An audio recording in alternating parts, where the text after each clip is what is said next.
नमस्कार। प्रादेशिक समाचार के साथ मैं कामिनी। पहले मुख्य समाचार। बजट सत्र के पहले दिन केंद्रीय वित्त मंत्री निर्मला सीतारामन ने पेश किया आर्थिक सर्वेक्षण।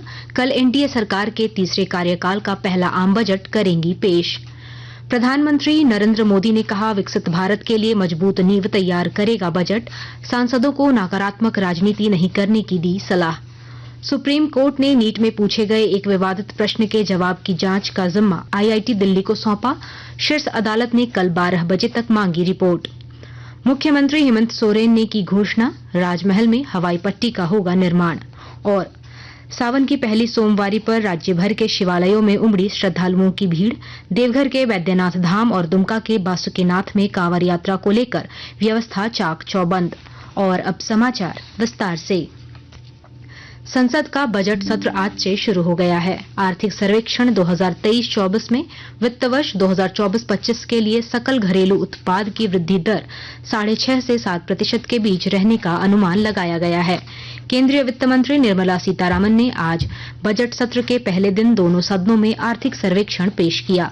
सर्वेक्षण के अनुसार वित्त वर्ष 2023-24 में अनिश्चित वैश्विक आर्थिक निष्पादन के बावजूद घरेलू वृद्धि कारकों ने आर्थिक विकास में मदद की है।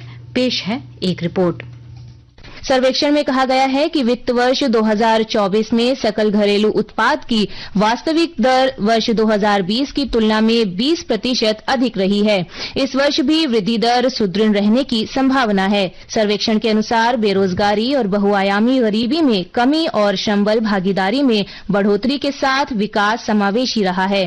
सर्वेक्षण में कहा गया है कि देश की वास्तविक जीडीपी दर में वित्त वर्ष 2024 में 8.2% वृद्धि हुई है और लगातार तीसरे वर्ष ये 7% से अधिक दर्ज हुई है।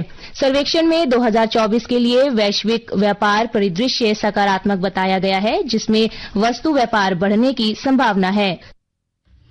केंद्रीय वित्त मंत्री निर्मला सीतारामन कल संसद में आम बजट पेश करेंगी। प्रधानमंत्री नरेंद्र मोदी ने कहा है कि कल पेश किए जाने वाले बजट अमृतकाल का महत्वपूर्ण बजट होगा।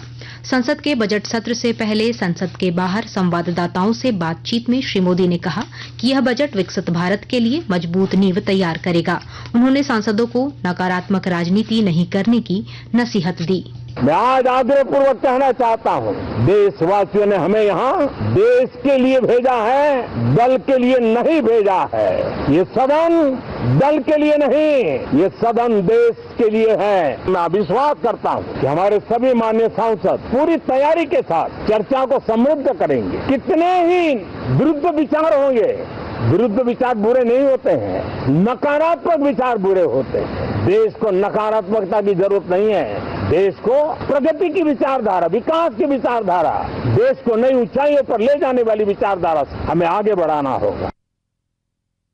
नीट पेपर लीक मामले की सुनवाई के दौरान आज सुप्रीम कोर्ट ने कहा कि फिजिक्स के 2 सही विकल्प वाले प्रश्न की पड़ताल होनी चाहिए। 2 सही ऑप्शन देने से 44 स्टूडेंट्स को बोनस मार्क्स मिले और 4.2 लाख अभ्यर्थियों को नुकसान हुआ है। इस पर आईआईटी दिल्ली के विशेषज्ञों की राय लेनी चाहिए।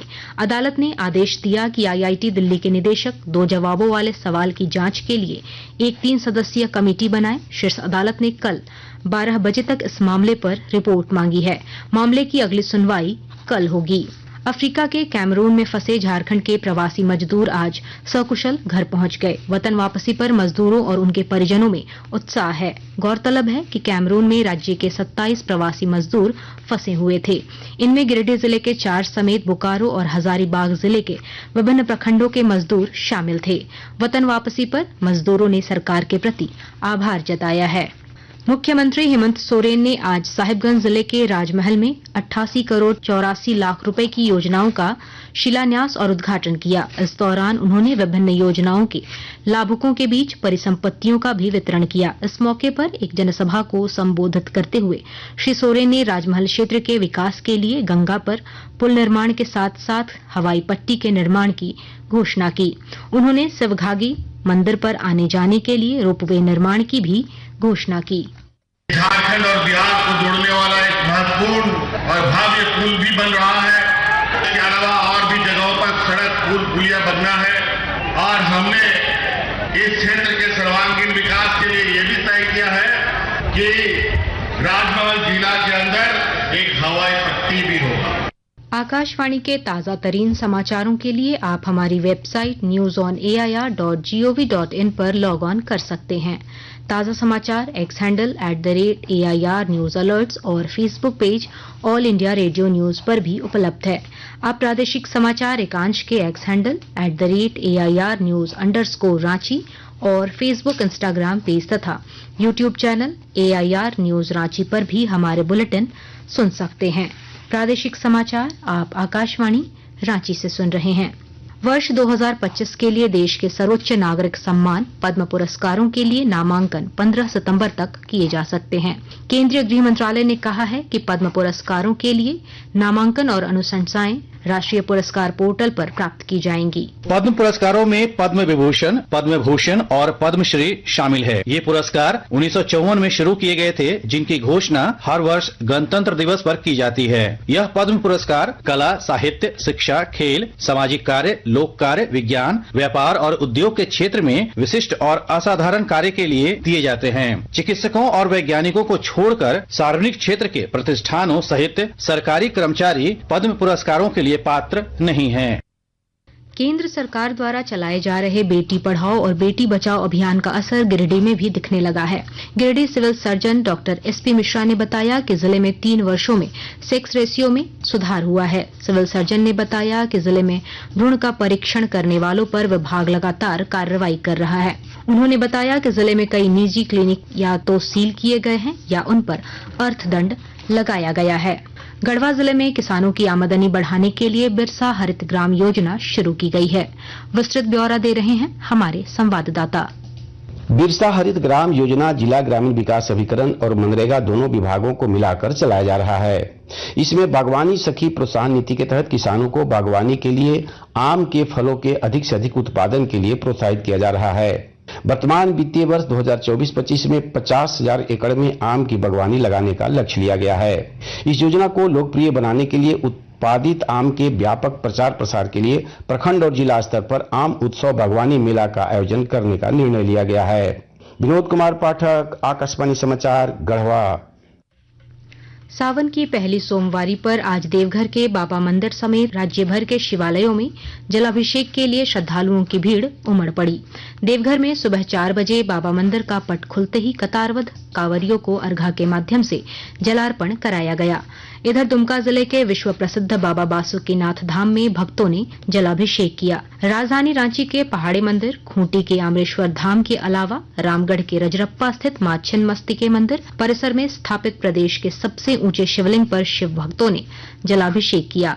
इधर राज्य के स्वास्थ्य और खाद्य आपूर्ति मंत्री बन्ना गुप्ता ने जमशेदपुर के कदमा स्थित रंकिणी मंदिर में भोलेनाथ की पूजा अर्चना की। इस दौरान उन्होंने राज्य की खुशहाली की कामना की। कोडरमा घाटी की 9वां माइल घाटी में लोहा लदे ट्रक के पलट जाने से उस पर सवार 2 लोगों की मौत हो गई, जबकि चालक गंभीर रूप से घायल हो गया।